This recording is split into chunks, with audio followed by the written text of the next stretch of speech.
I didn't flinch when he said it. Dad leaned back in his chair, glass of scotch dangling between his fingers, that smug sneer painted across his face.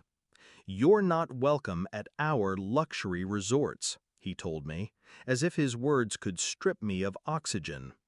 I only smiled, picked up my phone, and said calmly, "Security, remove the Fairchild family's VIP privileges, all of them." That night, their keycards stopped working. It wasn't always like this. There was a time I would have begged for their approval. When I was younger, they dangled affection like a prize.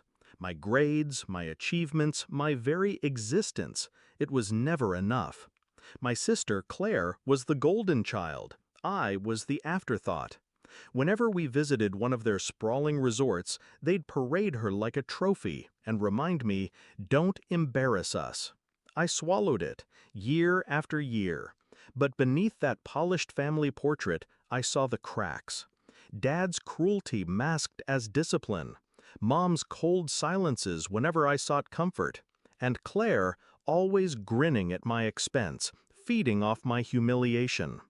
The Fairchild name meant power, wealth, influence, but to me it meant exile. The first betrayal came the day I graduated college. I had just walked across the stage, diploma in hand, when Dad shook my hand stiffly and whispered, "Don't expect us to fund your little dreams."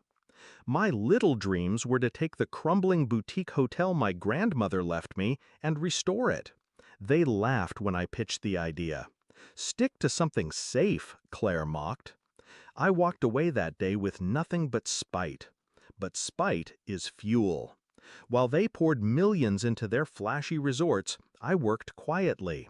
I lived inside that old hotel, fixing rooms myself, painting walls until my hands blistered, negotiating with suppliers one by one. I learned a business from the ground up. It took years, but the hotel thrived. Then I bought another, then two more. My empire wasn't loud like theirs. It was deliberate, precise. Boutique luxury, personalized experiences, a clientele that craved exclusivity. Ironically, it was Claire who tipped me off to their weakness. At some family dinner, she boasted about their VIP loyalty program. Unlimited perks, free upgrades, black cards that worked across every resort. It was their pride and their Achilles heel. The discovery of betrayal didn't shock me. It confirmed what I already knew. My parents had been bleeding money, expanding recklessly, covering losses with loans, flaunting wealth they didn't have. When my name began circulating in travel magazines as the new face of luxury hospitality, I expected at least a nod. Instead, Dad called me a parasite living off scraps. Then, one morning, my lawyer showed me a cease and desist letter signed by my own parents. They were suing me for brand infringement, claiming my hotels were confusing their customers. I laughed. They weren't just trying to crush me, they were terrified of me. I didn't rage, I planned. First, I strengthened my legal walls, copyrights, trademarks, patents, ironclad protections on my brand. My lawyers were wolves, hungry for a fight. Then I moved silently into their world. I bought stock, tiny pieces of their company, enough to slip into shareholders' meetings unnoticed, enough to gain access to the data they thought I'd never see. The numbers were worse than rumors suggested. Bookings down, guest complaints rising, competitors circling, and their golden VIP program? A financial drain, hemorrhaging perks they couldn't sustain. Perfect. The execution was meticulous. Step 1, I acquired their loyalty program's back-end system. Not illegally, but through a failing subcontractor they'd neglected to pay. With it, I gained quiet administrative access. Step 2, I upgraded my own loyalty program, offering seamless migration for anyone tired of Fairchild's faltering perks. A mass exodus began. Guests whispered, influencers compared, and suddenly my brand was the destination for those who mattered.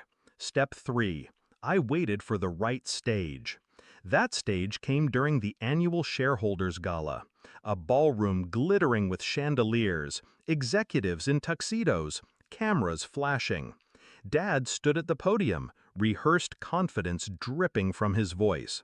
He spotted me in the crowd and smirked, as if to say, "You'll never sit at this table." When I approached him later, drink in hand, he spat the line that had been simmering inside him for years. "You're not welcome at our luxury resorts." The room chuckled. Claire laughed the loudest. I didn't argue. I simply dialed a number, waited for the security chief, and gave the command. My voice was calm, almost gentle. Remove the Fairchild family's VIP privileges. The downfall wasn't dramatic at first. It was silent.